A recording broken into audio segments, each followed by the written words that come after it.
I am Tampa's guerrilla artist, so I've been called. No, I like that. I like that title. I'll wear that. That's fine. I think that's part of the responsibility of being an artist is to provoke thought, to provoke people sometimes on social issues. Of course, I'm kind of socially minded.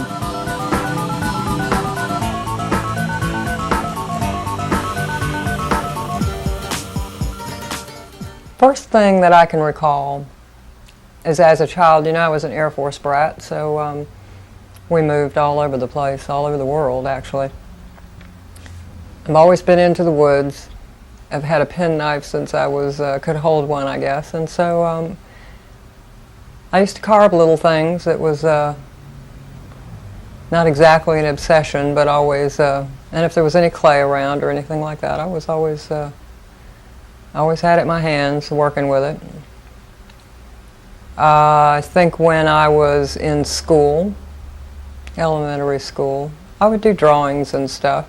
But I think that nobody was particularly interested in them, and so I had no clue that that's what I would wind up as my life's work doing. And I think that it was when I moved to the Virgin Islands and got into started working in bronze, I think, when I learned how to braze, and when I left there, then I was very heavily into it, and I don't know exactly what happened. It was more like somebody just turned a button on and said, all right, this is what you're here to do, like it or not, get going. So from that point on, I've not worked for anybody else. I have been self-employed and have done very well and very poorly, and very well and very poorly, as artists do. Some pieces that I do, I have in mind that I want to provoke thought, or that I want to put it in front of somebody's face and make them react to it. Not in a sensational manner by any stretch, but some of the social statements that I'm inclined to make. That's one way. I have something outrages me or makes me feel great, either way. And if I want to express that for other people and to make a reaction happen, then that's one process. There's another process where I do make my living doing what I do, and so some of the things that I do, I know I've got to sell. And so I think sometimes in terms of doing something that I think might sell. And then some of my work, I don't think at all. It's a complete and total right brain process where I sit down with a piece of clay or a piece of wood or whatever happens to be close at hand. And that right brain zones out, and I don't have anything in mind when I sit down. And I'm frequently surprised when I'm through what's there. And that part of my art probably really does come from within and from completely, and just as the imagination becomes solid. There was a contractor that came to my studio one day and saw that I did a lot of molds and needed some concrete pieces he was in the process of restoring City Hall downtown, and asked me if I'd pull some molds and cast for him. I'd used concrete a little bit in small sculptures and stuff like that before, but not extensively. And started it there, and of course from that point did a lot of restoration work around Bayshore Boulevard and down around Sarasota, the Ringling Museum and Miami Freedom Tower, all of which were concrete. And from there, started seeking out other forms of concrete because, of course, there's a lot of different products, and so I've always been kind of a seeker of new things to use. And that's basically, I think, how I got. To begin with, it was cheap, and then I really got into the commercial aspect of it. Probably a lot more than I wanted to, but pay the bills, which is a necessity.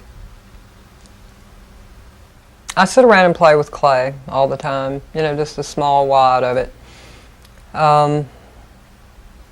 And frequently come out with a piece that has some interest to me, though it's very small. And of course, I guess from having been in the jewelry business for so long, everything I do now I want to be huge. Those extremes. Well, when I come up with a piece that I do like, I will take and finish that small piece, pretty much, refine it, and then go to, I slice it up. Like this one, I sliced up into 1/4-inch slices. And this is a dream. I'm sure this is probably, I know that people do this, but I've never read about it. It was some dream I had one night of scaling something up, an easy method to do it. And to be able to handle a large sculpture without having to have a crane hanging around to be able to move it. I sliced the small piece up into, in this case, 1/4-inch slices, and then blow that up, quite literally. I cut a template around it, put it in an opaque projector, slap it up against the wall, and make it as big as I want it. From there, I take that template and start cutting out. In this particular case, I had a 1/4-inch slice and then took that to 4 inches, each 1/4-inch being 4 inches. So I sliced this aerated concrete into similar and start stacking them. And then when that's put together, of course there's no detail there, but the basic shape is there, and begin to refine that with using grinders and chainsaw or whatever is at my disposal and whatever I think will work on that particular item. I get that to a place where I'm happy with it, and then wherever I want to move it, I just unstack it and then take it to where it's going to, its resting place is going to be, and begin to stack it back up again. Put it together. At that time, I'll use depending, I can use anything from an epoxy to a thin set mortar to whatever, and put a finish on the outside, which is a cementitious, in this case, a cementitious kind of a finish. It's very hard, and it's a done deal. Jewelry, actually it was one of my first mediums. I guess prior to that, I think I did some clay and some wood carving. And when I was attending University of Tampa, I needed a part-time job and wound up serving an apprenticeship with a jeweler downtown who has since moved elsewhere. And so I developed a fascination with the metal and with the process. And so, yeah, that probably was my first big stick. Yeah, I would say so. Though I did do some bronze work now that I think about it before then. When I was down in the Virgin Islands, I learned to braise, and I thought that stuff was pretty cool, and started making little things for tourists to buy. And that was actually, I think, my start in terms of metals and making a living doing artwork. But it wasn't too much longer after that I got into, I think, jewelry. And of course had a store in town. Jewelry can be made in many different ways. I think I started out just strictly fabricating, taking the metal and bending it, shaping it, hammering it, welding it, melting it, whatever, to whatever I wanted it to be. Well, that certainly has its limitations. Now the lost wax process is,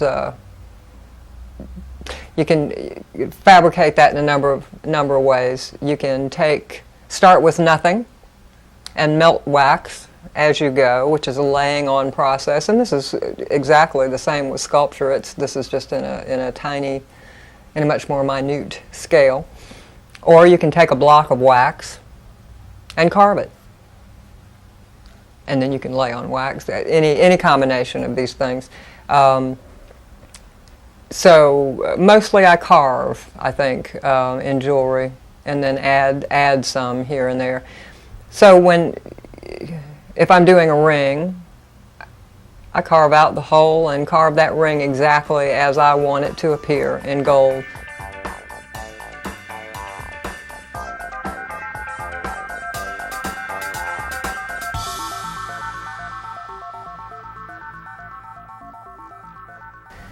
Well, art in public places, I have gone about that in numerous ways. The Tampa Police Department Memorial. A friend of mine, Susan Harmling, as a matter of fact, who runs the Guerilla Run, told me that they were looking to put up a monument, and why didn't I go and see them about it, which I did, and explained to them what I'd like to do.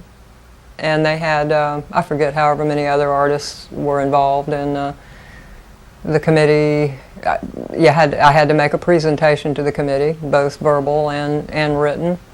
And then they voted, the whole police department voted, I guess, on that, and decided that they liked what I proposed. And, well, we put it up, as most everybody in Tampa knows about anyway, unfortunately, due to the tragedy a year ago. It certainly got a great deal more publicity during that period of time than I would ever have anticipated. I haven't really gone out seeking art in public places. The monument that I'm doing for the Highway Patrol, they came and asked me to do that, and several other. I'm doing perhaps something, though I don't have a contract yet, for the Navy. So I may be the monument queen. I'm not sure. Maybe I have some knack of depicting death in a way that is that moves people. The Christopher Wilson trial. That was such a heinous crime. It sickened me. And so I availed all of my friends on a holiday weekend to come over and help me do these figures that I just wanted to make a statement about it. And so it involved a group of figures that were obviously children of all colors in a circle. And then all attitude-like. And then another group that were surrounding the children, all of which were 6 or 7 feet tall, of all colors, I tried to depict anything that anybody could have any bias or prejudice to. You know, stop the hate it's awful. I just don't even have any words for it, which is why I do things like that. Those are my words. And so I plots them into downtown. Somebody came along apparently with a baseball bat one night and obliterated them. Within 1 hour, Tico delivered every single thing that I needed to rebuild them. They all looked horrible, you know, because there were no professional artists, but it became a community piece. Things like that do impact people, and who knows where any of it goes, but I feel some overwhelming need to make those statements sometimes. I don't think I have any choice but to do what I do. Sometimes I wished I did, you know. I have my moments when I think, why aren't you sitting in the Virgin Islands somewhere in Sir Francis Drake Channel fishing instead of using this chisel right now? I'm not sure that I have an answer as to why. It's an obsession, perhaps. I just have to. I simply just have to. In some ways, it's like being a slave to it, and in other ways, it's like being in a playground.